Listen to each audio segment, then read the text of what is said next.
Negative. I was born down in Florida. Florida? Dade City, Florida. Okay. 1925. And your family was originally from where?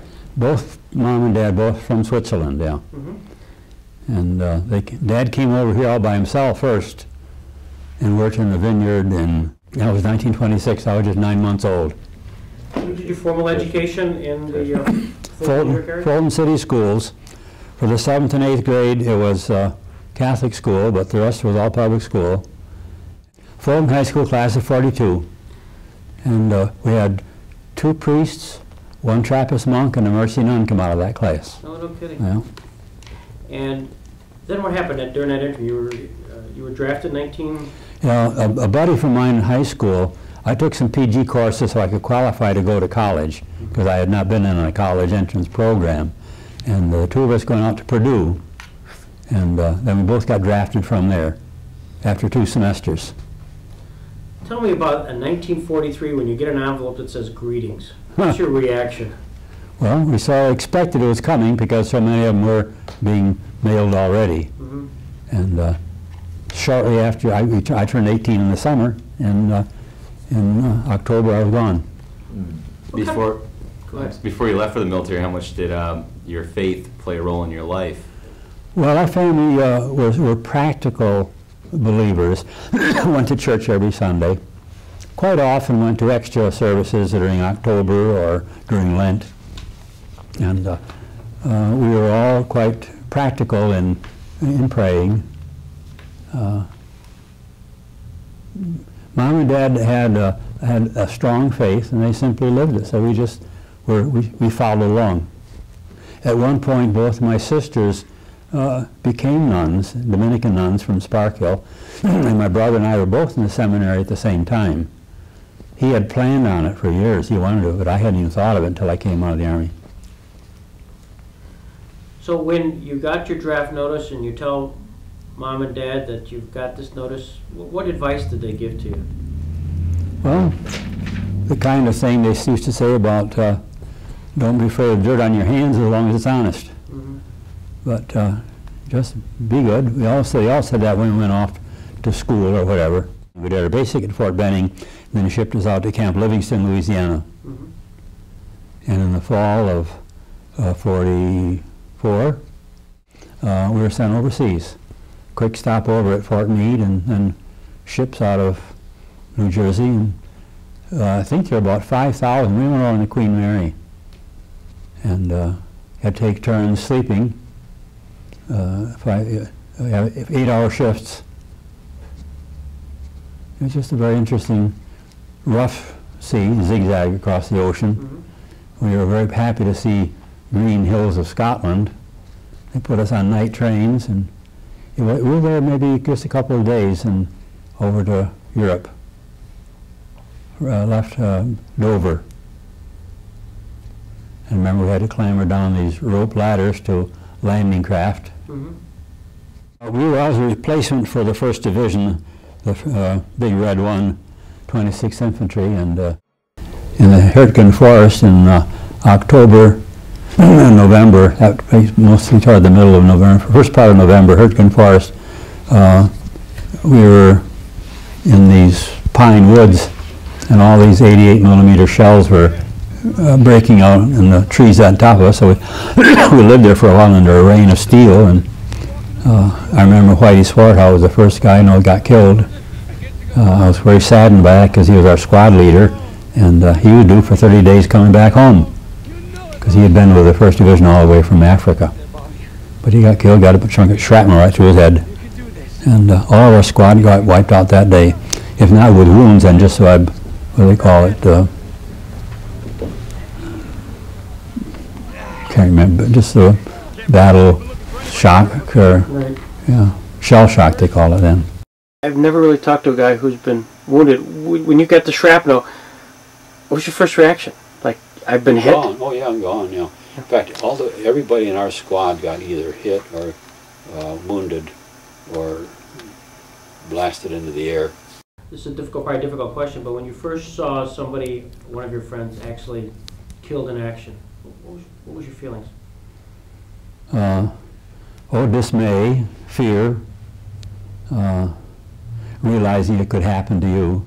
The man who took my bazooka ammunition, the bag of 3 rounds of bazooka ammunition, the next time I saw him, he was on a pile of bodies. So you just knew how capricious, how uncertain, how unpredictable your being there was. All depends where they draw the line. Either and they're selecting you to go on a position or a scouting party or something, or certainly where you were when the shells came in, you know. Wounded in the Hurtgen force, and then from there you're taken to where the hospital. They had all the ambulances with just the cat eyes driving through Belgium down into France, and then they loaded us on a Cherbourg and took us back over to England. Spent 3 months at Blandford was the military hospital there. Turned back in February. I missed the Battle of the Bulge because I was in the hospital during that time. But then went back to, I swear it was exactly the same place where we left, where I was involved in war ahead of time, 3 months before.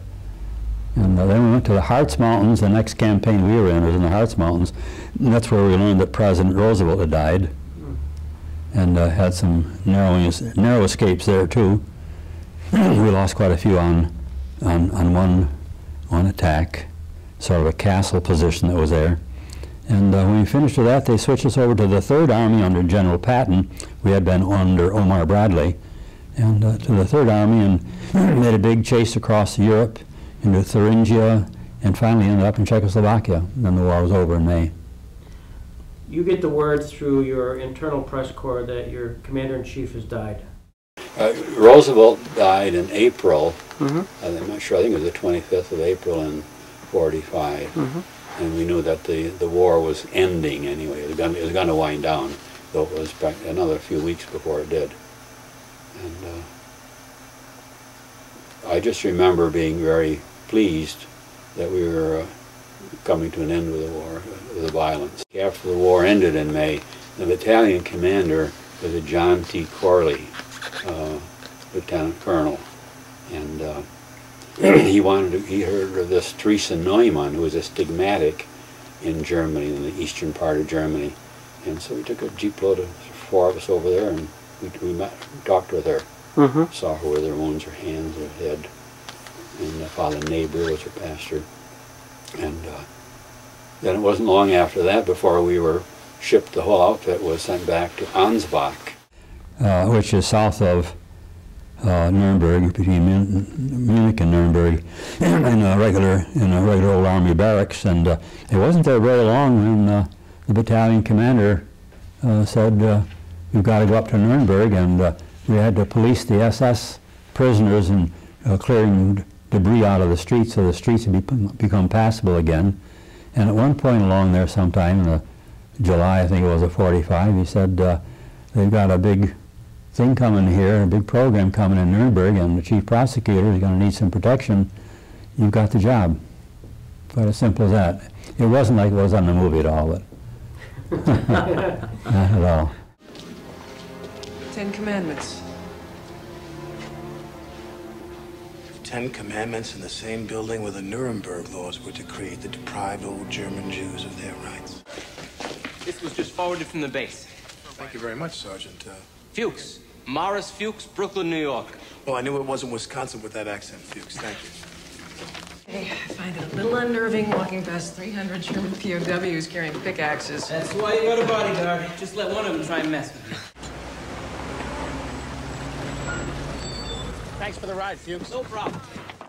Did he explain at all why you, as opposed to other people in the regiment? No.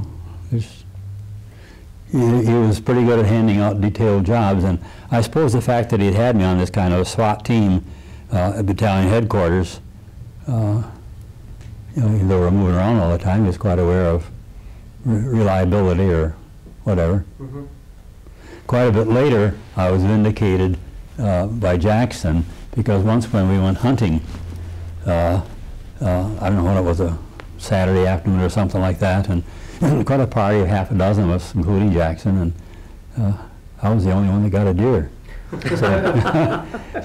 And they're small, the deer over there, they call them ray bucks, and got him with a carbine, which is all we had, He said, well, at least he's protected by somebody who knows how to shoot him.